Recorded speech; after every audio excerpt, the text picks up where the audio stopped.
하나님 말씀 신약성경 사도행전 4장 32절로 37절 말씀까지입니다.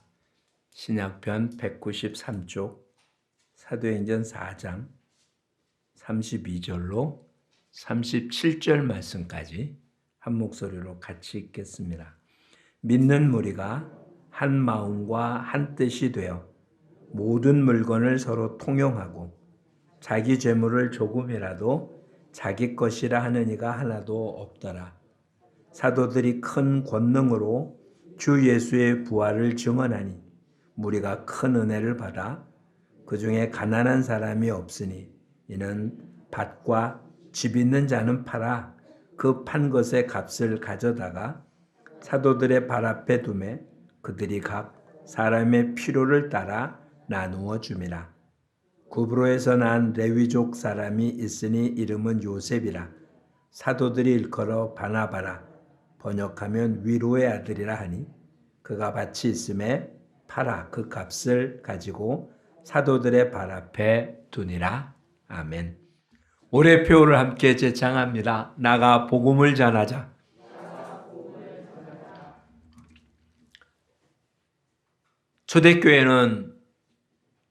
초대교회라고 부르긴 뭐하죠. 사도행전에 기록된 교회는 아주 파워풀한 다이나믹한 교회였었습니다. 그것은 시작부터 그랬죠. 성령이 너희에게 임하시면 권능을 받고, 이 권능을 받는다라는 말이 다이나믹이라는 표현입니다. 그러니 이렇게 권능을 받은 자들의 삶 속에서 권능이 나타나는 그와 같은 일은 당연한 모습일 겁니다. 그게 교회입니다. 지난 2000년 이상의 교회 역사에 교회가 들어간 곳, 복음이 들어간 곳은 이런 놀라운 다이나믹한 일들이 곳곳에서 일어났습니다. 대한민국도 마찬가지죠. 복음이 증거되고 얼마 안 된, 지금으로부터 꼭 한 100년 전쯤, 그보다 좀 더 일찍에도 한국교회도 엄청난 폭발적인 모습이 있었습니다. 그리고 1980년대에도 엄청난 폭발적인 그와 같은 부흥의 역사가 있었음을 우리는 알고 있고 그 열매가 전 세계에 선교사를 많이 파송하는 그와 같은 교회로 성장된 것은 분명합니다. 그런데 이런 식으로 표현하고 나면 요즘 아이들 말대로 꼰대가 되는 거죠. 과거에 어떻다는 둥, 옛날엔 어떻다는 둥. 과거엔 그랬는데 어떡하라는 겁니까? 지금 어떠냐는 거죠. 지금 그와 같은 파워가 우리에게 있습니까? 한국교회가 한국 사회에 그렇게 영향력을 미치고 있습니까? 그러지 못하고 있다는 게 우리가 느끼는 것이잖아요. 한국교회 이렇게 넓게 또 필요 없죠. 우리가 속한 이 공동체는 그런 파워풀한 모습입니까? 또한 여러분이 있는 여러분의 가정은 성령이 거하는 전인 여러분이고 주님이 함께하고 하늘과 땅의 모든 권세를 가진 예수 그리스도와 함께하는 가장 작은 소집단인 여러분의 가정 안에서 여러분 이렇게 파워풀한 모습으로 가정을 복음으로 이끄는 그런 모습입니까? 솔직히 우리는 그렇다고 답하기는 굉장히 무안하죠. 근데 결코 그 모습은 교회의 본연의 모습이 아님에 틀림이 없습니다. 예수님 우리를 세상의 빛이라고 표현하면서 불을 켜서 말 아래 두는 사람은 없다라고 말합니다. 등경 위에 두어서 모든 이들에게 비추게 하는 것이 불을 켜는 이유지. 불을 켜서 감춰두려면 뭐하러 불을 켜겠습니까?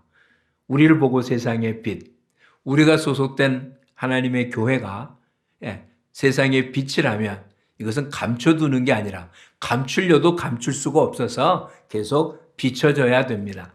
근데 그 빛은 어느 때 더 바라겠습니까? 어두울수록.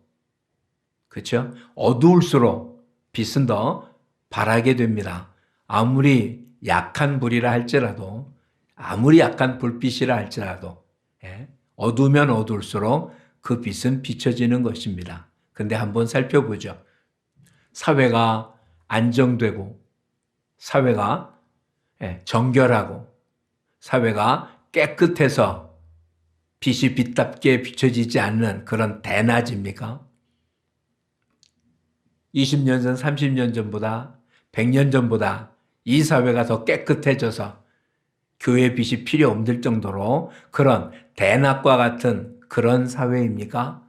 우린 결코 그렇다라고 말할 수는 없잖아요. 오히려 더 어두워졌는데, 더 더러워졌는데, 더 캄캄한데, 오히려 그렇게 어두워졌는데 교회는, 성도들은 그 빛을 비추지 못한다면, 빛이 비춰지지 않는다면 이건 문제잖아요.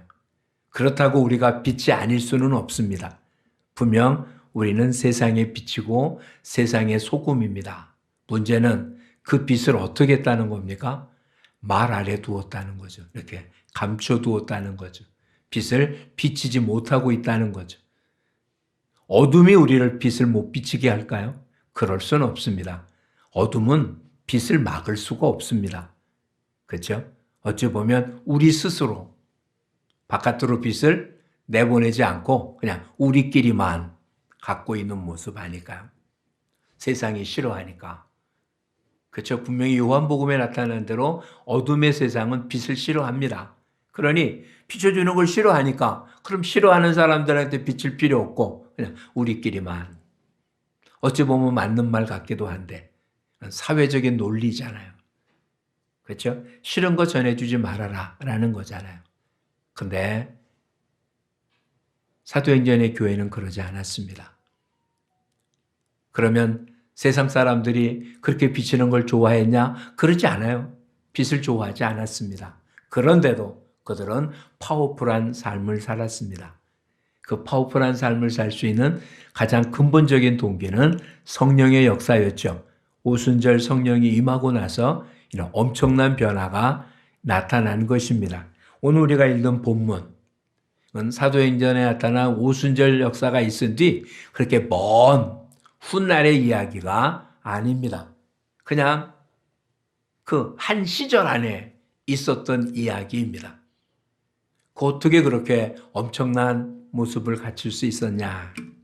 오늘 본문을 한번 보며 교회 본래의 모습이 어떤지, 이것이 원형적인 모습이고 완전한 모습의 교회다 이렇게 말할 수는 없습니다. 완전한 교회라는 존재할 수 없으니까요. 근데 하나님께서 성령을 통해서 역사했던 교회가 어떤 모습이었는지를, 이것이 그냥 논리적으로 이러이러한 교회를 만들어라 라고 하는 모형적이고 원론적이고 문서에 있는 모습이 아니라 실제로 이 땅에 존재했던 교회가 어떤 삶을 살았는지를 실제적으로 보여주며 우리 보고도 이러한 모습의 삶을 살라고 알려주는 것 아니겠어요? 오늘 본문을 한번 보십시오. 32절. 믿는 무리가. 보통 이렇게 써야 되는 거 아니에요? 성도가. 그렇죠? 수없이 많은 용어 가운데 사도행전을 기록한 누가는 초대교회의 사람들을 믿는 무리라고 소개했습니다. 우선 무리라고 하는 말을 한번 보죠. 오순절 한 5천여 명이 예수를 믿었습니다. 그리고 안진뱅이가 난 역사로 인하여 또 2, 3천 명이 예수를 믿는 역사가 있었습니다. 그러니까 한 자리에 다 모이지는 못했을지도 모르지만 어쨌든 믿는 자의 수가 기하급수적으로 늘었습니다. 누가 누군지도 모를 정도로 늘었을 거라고 생각이 되어집니다. 근데 그 사람들 그냥 단순히 믿음의 공동체 안에 모여있는 사람들이라는 것이 아니에요. 교인이라는 얘기가 아니에요. 교회 다니는 사람이라는 게 아니에요. 그 한 사람 한 사람이 뭐 하는 사람이라고요? 믿는 사람이라고요.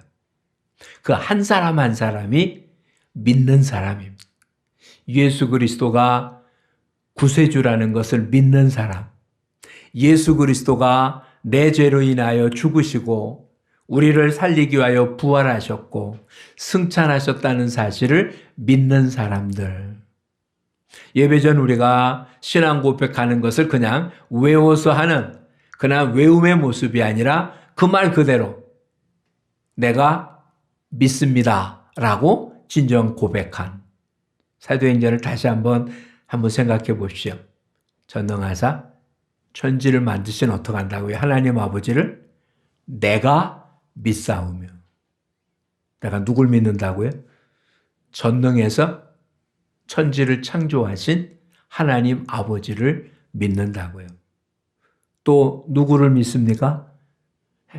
동정녀 마리아에서 태어나고 본디오 빌라도의 고난을 받고 십자가에 죽으시고 사흘 만에 부활하시고 그 다음 승천하시고 다시 오셔서 심판하실 예수 그리스도를 내가 믿고 성령을 믿고 거룩한 공교회를 믿고 죄사함을 믿고 영원히 삶을 믿고 다 믿는다.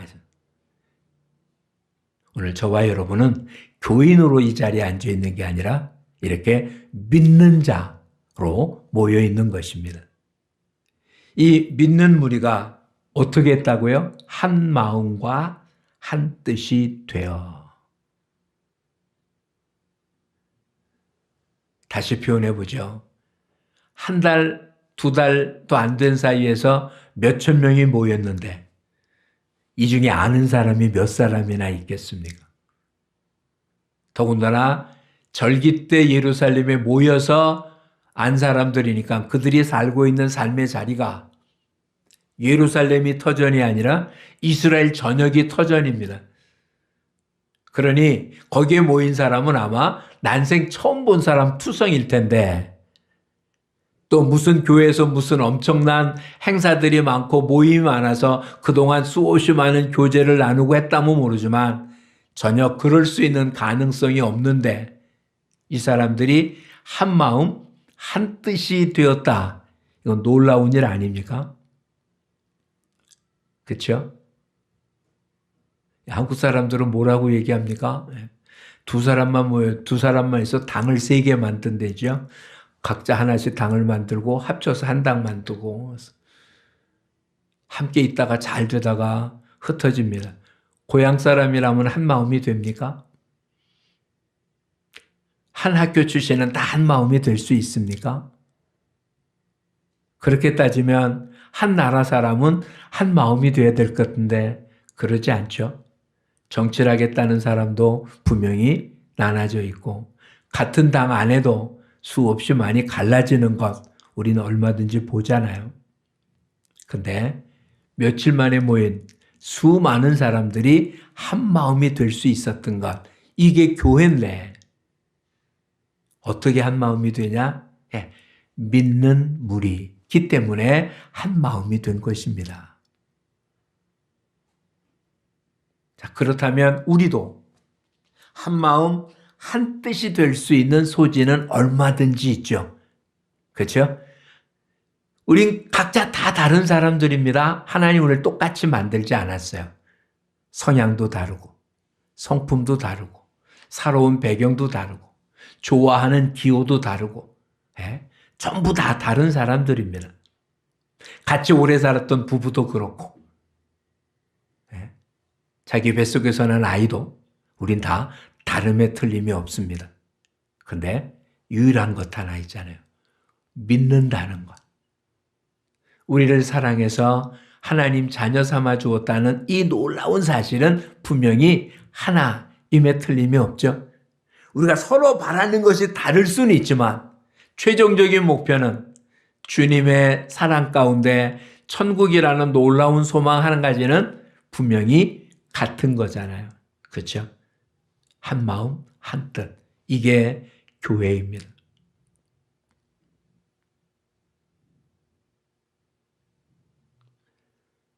하나님께서 이 땅을 만드시고 보기 좋았다라고 했잖아요. 사람을 만들곤 참 좋았다라고 표현하셨습니다. 모든 게 하나님의 뜻대로 움직이고 있는, 즉 한 마음, 한 뜻으로 움직이는 세상은 보기 좋은 세상이었습니다. 근데 그것이 하나님의 뜻을 어기고 한 마음이 안 되니까 문제가 생겼죠. 가정은 어떻게 형성된 겁니까? 남자가 가정을 떠나 아내와 한 몸이 되는 것. 이게 가정이잖아요. 그렇죠?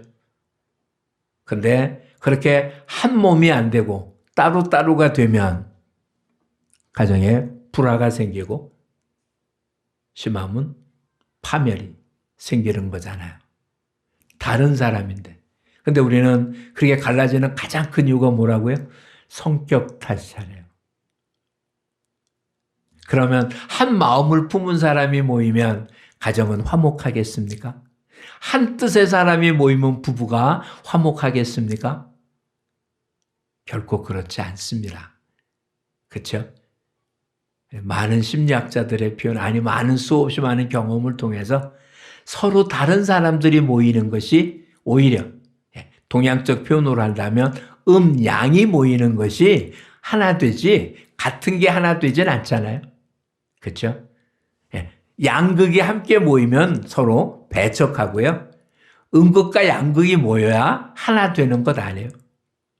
같아서 하나 되는 건 잠깐이지 몰라도 영원히 하나 되는 것은 같냐 안 같냐의 모습이 아니라 믿음이 믿는 무리가 되어야 하나 될 수 있다는 겁니다. 가정 또한 마찬가지죠.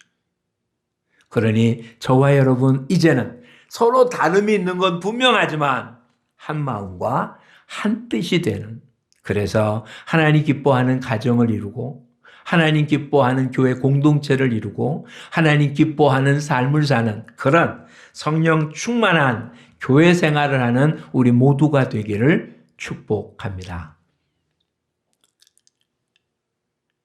무슨 눈에는 뭐만 보인다고? 이렇듯 믿음의 무리들은 한 마음 한 뜻이 되는 같은 걸 보는 데 비해서 그러지 못한 모습은 다른 것만 보는 것입니다. 다시 말씀드리면 우리는 같지 않아요. 그런데 믿음의 무리는 서로 다르기 때문에 함께 있을 수 있다고 생각하는 거예요. 다르기 때문에 짝을 맞춰서 하나를 이룰 수 있다고 생각하는 데 비해서 믿음의 무리가 아닌 경우는 나와 같지 않기 때문에 함께 못 가겠다고 이야기를 하는 거고, 세월이 지나면 나와 같은데 안 맞는다고 헤어지게 되는 거예요. 왜냐하면 같으면 누가 높은지를 싸워야 되잖아요. 누가 더 잘했는지, 누가 더 상을 받아야 되는지 싸우잖아요. 같으면. 근데 다르면 싸울 필요 없는 거 아니에요? 그렇죠? 이렇게 한번 살펴보십시오. 공중에 나는 새하고 물속에 사는 물고기가 비교 대상입니까? 비교 방법이 다르죠? 그렇죠? 물고기 보고 날지 못한다고 뭐라고 할 수 없잖아요. 반대로 공중에 나는 새 보고 물속에 들어가서 숨 쉬지 못한다고 뭐 따질 것 아니잖아요. 근데 같이 물속에 있으면 누가 더 빠른지, 누가 더 강한지, 누가 더 힘이 센지 그렇게 따지지 않겠어요? 똑같은 위치의 모습이라면, 공중에 나는 새끼리라면 그것을 따지겠죠. 근데 전혀 다르면 싸울 이유가 없지 않습니까? 그러니 다른 사람끼리 모이는 게 복된 것 아닐까요? 문제는 믿음의 눈으로 보느냐는 거죠. 제가 여러 번 말씀드렸던 거 기억하십시오. 우리는 하나님이 세상을 만든, 그리고 이 세상이 눈에 보이는 게 아니라 하나님 만든 세상의 한 조각 한 조각의 퍼즐들입니다.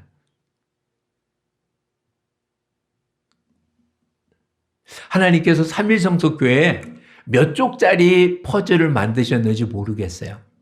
지금 현재는 한 40개, 50개 정도의 퍼즐 조각이 존재합니다.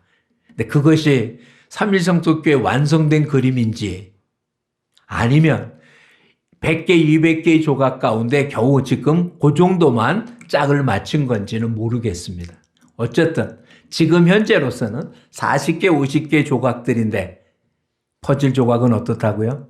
3,000 조각으로 되어 있는 퍼즐 조각도 다 비슷비슷하게 생겼지만 똑같은 조각은 단 한 개도 없습니다. 만약에 같은 조각이 있다면 그 퍼즐은 맞출 수가 없습니다. 다 다른 조각이기 때문에 맞춰놓으면 완성된 그림, 퍼즐이 완성되는 것입니다. 그게 오늘 교회인 거예요. 그리고 우리가 만드는 세상에서 파는 퍼즐 조각과 하나님 만든 교회의 퍼즐 조각의 차이는 이것입니다. 세상에서 보여주는 퍼즐은 그 조각을 다 맞추기 전에는 그림이 완성되지 않습니다. 근데 하나님이 만든 교회는 10명이 모여 있으면 10명이 모이는 조각으로서의 그림이, 20명이 모이면 20명이 모인 그림으로서의 조각이, 100명이 모이면 100명이 모인 것으로서의 그림으로, 1000명이 모이면 1000명이 모인 그림으로서의 완성된 모습이 되는 것, 그게 차이입니다. 다시 얘기하면 30명이 모이면 요만한 조각이고요. 100명이 모이면 이만한 그림이고, 그러니까 30명이 모였다고 그림이 완성되지 않은 그림은 아닌 거예요. 30명으로서 완성된 그림, 즉 우리가 모인 지금 요 인원도 완성된 그림이고, 여기서 더 모여서 50명이 되면 50명으로서 완성된 그림이고, 근데 그것이 완전히 완성된 그림은 아닌 거예요. 100명이. 또 한 가지는 이런 우리 교회들이 모여지면 이 동시대에 이 땅의 교회들이 다 모여진 큰 그림이 그려지는 것, 이게 하나님의 방법인 거예요. 그러니까 서로 다르기 때문에 지난번 말씀드렸죠. 예배드리는 방식도 나라마다 달라요. 과테말라 가서는 그랬다니까요. 기도를 시켜서 기도하려고 나와서 기도하는데 모든 사람이 다 기도를 하고 있어요. 그것도 조그만 소리가 다 왜 기도시켰는지 모르겠더라고요. 대표 기도 시키든 듣든지 해야 될 거 아니에요. 대표 기도 시켜놓고 다 기도해. 전부 다. 그것도 소리내서. 이상하잖아요. 그죠? 우크라이나에서는 기도한다면 다 일어납니다. 찬송할 때 다 일어나. 하여튼 여러 가지의 방법이 달라서 이상하잖아요. 그냥 구경할 수밖에 없어요. 예배 전에 수없이 많이 나와서 간증하는 시간이 예배 시간의 3분의 2예요. 예배는 시작하는 시간인데 끝나는 시간이 없어요. 끝나야 끝나는 거예요. 언제 끝날지 모르겠어요. 찬양 한두 있다가 제대로 다 통역을 안 해주니까 예배 시간이라서 그냥 나오면 누군가가 얘기하고 들어가면 박수치고 또 나오고 그 사람들이 나올 사람이 없으면 그게 다 간증하는 거래요. 나올 사람이 없으면 목사 나서 설교하고 끄세요. 한 2시간, 3시간 우습게 지나가더라고요. 다르잖아요. 근데 그건 잘못된 그림일까요? 그러지 않아요. 믿는 무리는 한 마음, 한 뜻을 이룰 수 있습니다.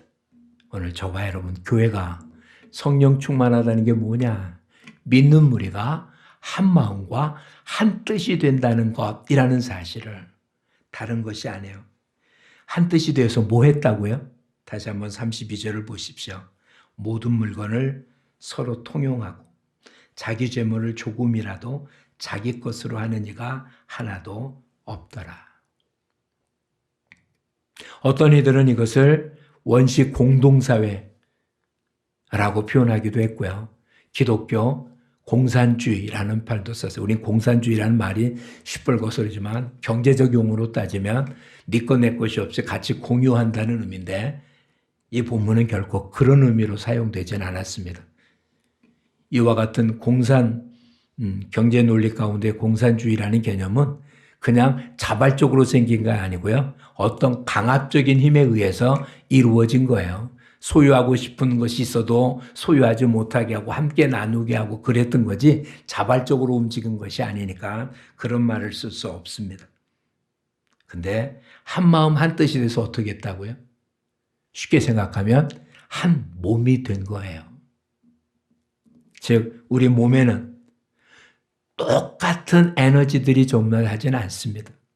손은 손으로 똑같은 손인데도 오른손잡이는 오른손이 왼손보다 훨씬 더 강하고, 그렇죠? 근데 그것이 불평스럽습니까? 그러지 않아요. 일을 더 많이 한 곳에는 더 많은 힘을 줘서 계속 일할 수 있게 하고요. 그 다음 그것만 합니까? 딴 곳은 거기를 협력하는데 문제 삼지 않습니다. 예년에도 말씀드렸습니다. 권투 선수는 뭘 잘해야 될 것 같습니까? 어쨌든 팔을 쓰는 사람이잖아요. 근데 훈련의 3분의 2 정도는 발 쓰는 연습을 합니다. 푸드웍이라고 하잖아요.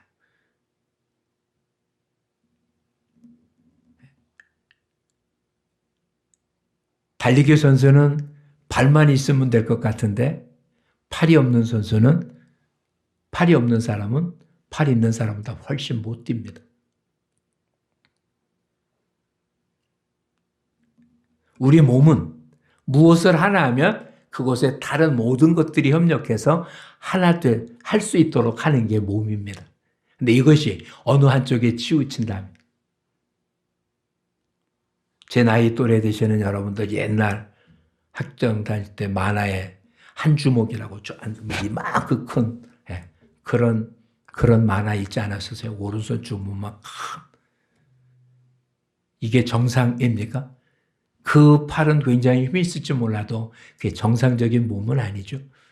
지금 한 마음 한 뜻이 돼서 서로 공유했다는 이야기는 골고루 필요한 것이 있을 때 언제나 함께 쓸 수 있는 그런 공동체였어요.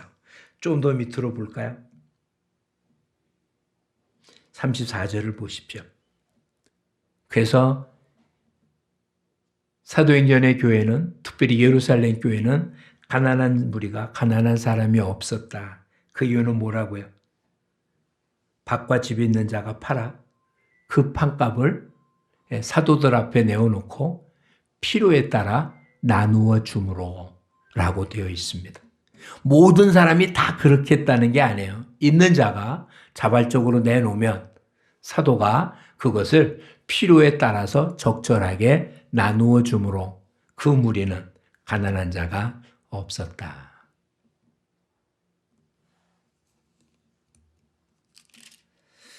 이미 우리는 교회가 부흥되는 모습을 살펴본 적이 있어요. 2장 47절입니다. 2장 47절. 하나님을 찬미하며 또 온 백성에게 칭송을 받으니 주께서 구원받는 사람을 날마다 더하게 하시더라. 이런 일이 있어서 점점 더했는데 그렇게 모인 사람들이, 먼저 모였던 사람들의 기득권, 이러한 모습이 아니고요. 오히려 모여있는 사람들 가운데 힘들고 어려운 사람들도 얼마든지 있었을 텐데, 있는 사람이 직접 무엇을 한 것도 아니네. 오늘 본문에 보면 누구 앞에 내놨다고요? 사도들의 어디다 두었다고요? 발 앞에 두었다. 이게 무슨 뜻일까요? 이것을 사용하는 데서는 사도들이 알아서 마음껏 하라고 발 앞에 두었다고 표현한 거예요. 즉 이것은 이렇게 써라 저렇게 써라라고 목적을 이야기하고 누가 낸 것이니까 어떻게 하라 라고 얘기한 게 아니고요. 낸 사람조차도 모르는, 그냥 사도 앞절 앞에 발 앞에 던진 거예요. 그러면 사도들이 그것을 어떻게 했다고요? 필요에 따라.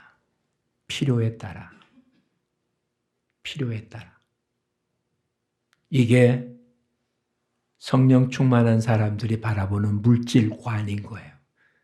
즉 있는 사람은 있는 것이 지금 현재 없는 사람을 위해서 나한테 더 준 거라고 생각한 거죠.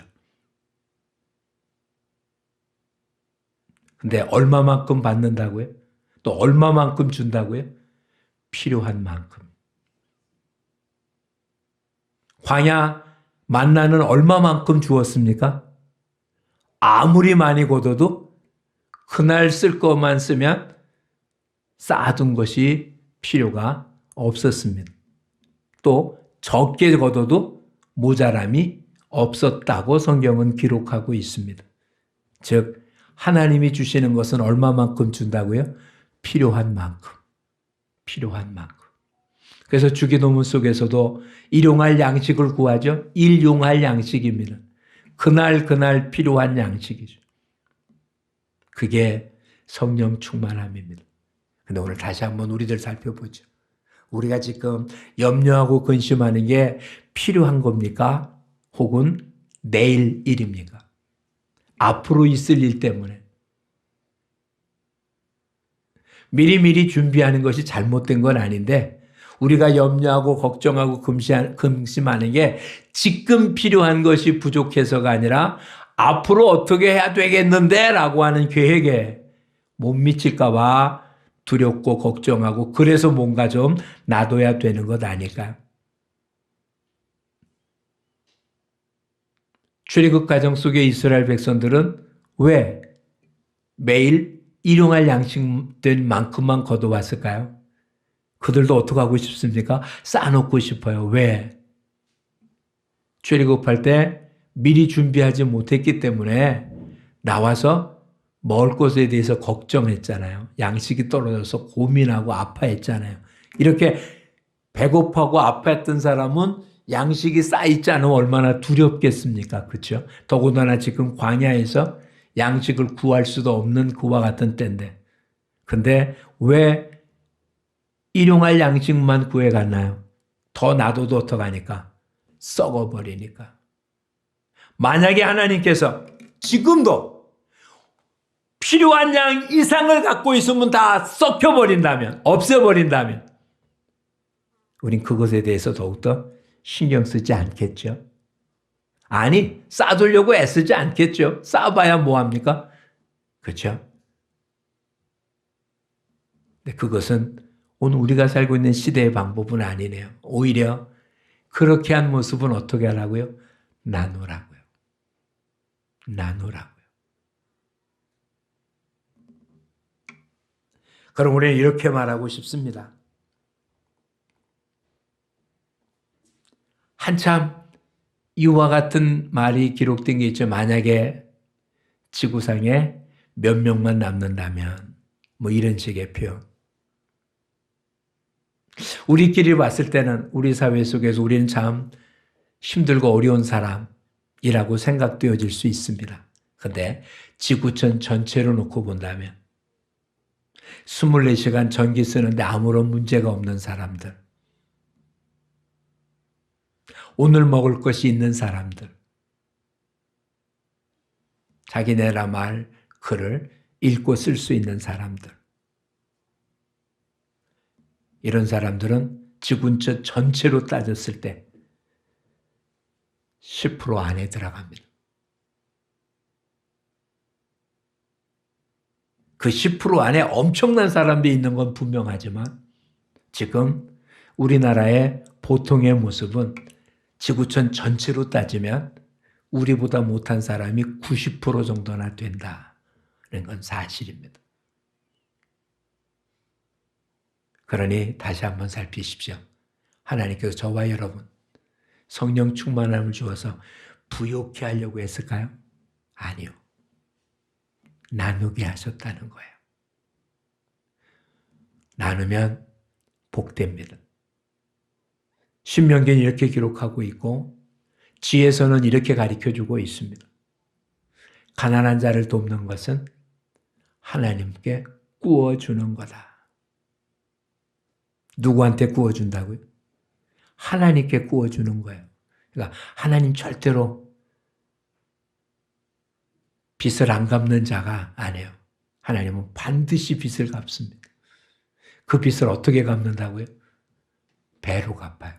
30배, 60배, 100배로.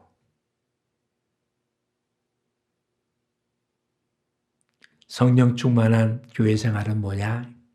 나누는 삶입니다. 나누려고 애쓰는 사람들이라는 거죠. 저와 여러분 언젠간 이 땅을 떠나야 되겠죠. 그게 언제인지는 알 수 없습니다. 그런데 어느 순간은 떠나야 될 겁니다. 이건 하나님이 정하신 거예요. 그게 언제인지 모를 뿐이죠. 떠날 때 우린 주님 앞에 서게 될 겁니다. 그때 부끄럽지 않기 위해서는 하나님 우리에게 주신 것을 잘 사용하는 사람들. 그래서 저와 여러분을 통해서 많은 사람들이 기쁨을 누리는 모습을, 많은 사람들에게, 많은 사람을 통하여 하나님을 구워주는 자가 되어지는 삶. 이것이 올바른 교회 생활임을 놓치지 말기를 바랍니다. 우린 종종 매스컴을 통해서 교회의 비리에 대한 이야기를 듣습니다. 내용을 일일이 이야기도 어렵고 누워 침 뱉는 격이라서 표현하고 싶지는 않습니다. 그런데 그 많은 모습 중에 뭐가 뭘까요? 교회에 돈이 많았다는 거예요. 이게 회사라면 가용 자금이 있어야 됩니다. 그렇죠? 그래야 뭔가 할 것 아니에요? 교회는 생산업자가 아닙니다. 하나님 주신 것 다 쓰면 하나님 또 채워주시는 것. 그래서 우리 이런 표현 자주 드렸잖아요. 믿는 우리들이나 교회는 물류창고라고요. 물류창고. 물류창고는 들어오기가 무섭게 빨리 창고를 비워야지 좋은 거예요. 창고가 차 있으면 사업이 안 되는 거예요. 창고가 차 있는 것 보고 기뻐하면 안 돼요. 얼마나 빨리 비우느냐가 사업의 성공인 거예요. 하나님의 교회, 성령 충만한 교회는 쌓아두는 교회가 아니고요. 하나님께 받은 것을 흘려보내는 거예요. 이게 성령 충만한 교회 생활입니다. 작은 것부터 시작합시다. 정말 저와 여러분, 주는 자가 받는 자보다 복되다고 한 것. 복되기 때문에 주자는 이야기가 아닙니다. 그거는 주는 게 복된 게 아니에요. 받은 게 크기 때문에 주는 거고요. 또 받으려고 주는 것입니다. 여러분의 아픈 것을 드러내려고 하는 말은 아니지만 농장하시는 분들 잘 길른 게 나가지 않았어도 또 어떡합니까? 다 폐기 처분하지 않으세요? 그래야 다른 걸 시작할 수 있으니까. 나가야 될 때 나가지 못하면 폐기 처분이라도 해야 새로운 걸 드러낼 수 있는 거잖아요. 하나님의 교회는 비어 있어야 복된 것입니다. 하나님의 사람은 비어 있어야 돼요. 하나님으로부터 받을 것을 비어 있어야 되고, 받은 것은 가장 빠른 시간 안에 비워줘야 하나님이 채워주시기 때문에 그것을 이들은 알았습니다. 그래서 이들이 한 일이 뭔가 볼까요? 33절입니다. 사도들이 큰 권능으로 주 예수의 부활을 증언하니 무리가 큰 은혜를 받아. 다시 이야기하면 교회가 이런 일 하라고 시킨 적이 없다는 거예요. 부자는 팔아서 가난한 사람 도우십시오. 헌금을 많이 하십시오. 그러면 교회에서 알아서 구제하겠습니다. 라는 말을 안 했어요. 권능으로 부활을 얘기했더니 은혜를 입어 집 있는 자가 팔아 사도들 앞에 내어놓고 사도들은 필요에 따라 나누어 주어서 교회 안에 가난한 자가 없더라. 이게 예루살렘 교회였던 거예요. 그렇게 할 수 있었던 근거가 뭐라고요? 예수님이 부활하셨다고요. 육신의 문제를 해결하셨다고. 죄의 문제를 해결했다고요. 세상의 문제를 해결했다고요. 이 땅에서만이 아닌 영원한 삶을 살 거라는 확신이 있기에 이 땅의 물질에 급급하지 않았어요. 이 일이 있기 전에 이 사람들 어떤 사람입니까? 물질을 쌓아둬야 안정했던 사람들이에요. 물질이 없으면 불안했던 사람들이에요. 권력이 없으면 불안했던 사람들이에요. 그런데 복음을 듣고 은혜를 입은 뒤에는 이 땅의 것이 자기를 안전하게 만든 게 아니라 주님이 나를 안전하게 한다는 사실을 믿었기에 자기가 여태까지 의존했던 것을 하나하나 내려놓을 수가 있었던 것입니다. 저와 여러분, 주님을 의존하는 게 맞습니까? 그렇다면 다른 것은 하나씩 놓으십시오. 그러면 주님이 여러분이 붙잡고 있었던 것보다 더 강한 손으로 우리 모두를 붙잡아 줄 줄 믿습니다. 우리 주변엔 정말 우리보다 힘들고 어려운 사람들 많습니다. 세상 전체를 우리가 어떻게 할 수는 없습니다. 그런데 우리 성서교회 안에도 힘들고 어려우고 아파하는 사람들 많습니다. 우리 모두 오늘 본문 그대로 되시기 바랍니다. 예수 그리스도의 부활을 증언하니 우리가 큰 은혜를 받아. 그냥 말씀을 듣고 설교를 들어서 은혜를 입어. 어떻게 했다고요? 내 것을 내 것이라고 안 했다. 이런 이야기잖아요. 하나님이 저와 여러분의 준 것 많은 사람과 함께 나누면 기쁨이 되는 것입니다. 이런 마음을 가지면 되지 않을까요? 부모의 마음, 어떻게 하면 자녀에게 더 좋은 것, 더 아름다운 것, 더 많은 걸 줄까? 그러지 않습니까? 특히 친정어머니는 더 그러지 않아요?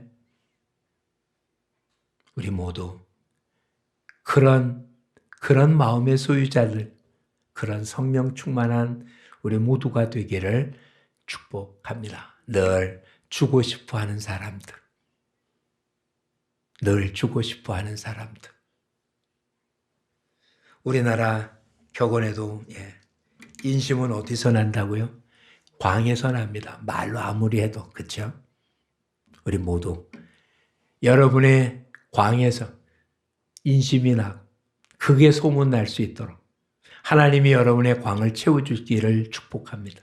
근데 그걸 여러분은 주의 영광을 위해서 쓰는 성령 충만한 사람들이 되시길 또한 축복합니다. 기도하겠습니다. 고맙습니다, 주님. 믿는 무리, 주님, 저희들도 믿음의 사람들입니다. 삼일성서교회 교인이 아니고 그냥 신앙을 가진 자라고 붙여진 자가 아니라 하나님을 믿고 예수님을 믿고 성령님을 믿고 죄사함을 믿고 육신의 부활을 믿고 천국의 감을 믿고 믿는 사람들이기에 하나님의 은혜를 잊고 이제 우리 모두가 한 마음 한 뜻을 이루고 서로 나눔으로 하나님의 영광을 넓히고 주변의 사람들을 돌보는 부모가 자녀에게 하듯 주님이 주신 이 놀라운 은혜를 세상을 품는 이 땅의 아버지 어머니 역할을 감당하는 성령 충만한 성도들, 성령 충만한 교회가 되게 하옵소서. 아버지, 이제는 비면 비올수록 주님 채우신 은혜를 맛보게 도와 주옵소서. 축복의 물류창고의 역할을 올바로 할 수 있도록 우리 안에 썩어버리는 일이 하나도 생기지 않도록 주님, 날마다 새 것으로 채워지는 은혜가 넘치도록 축복해 주시옵소서. 예수님 이름으로 기도합니다. 아멘.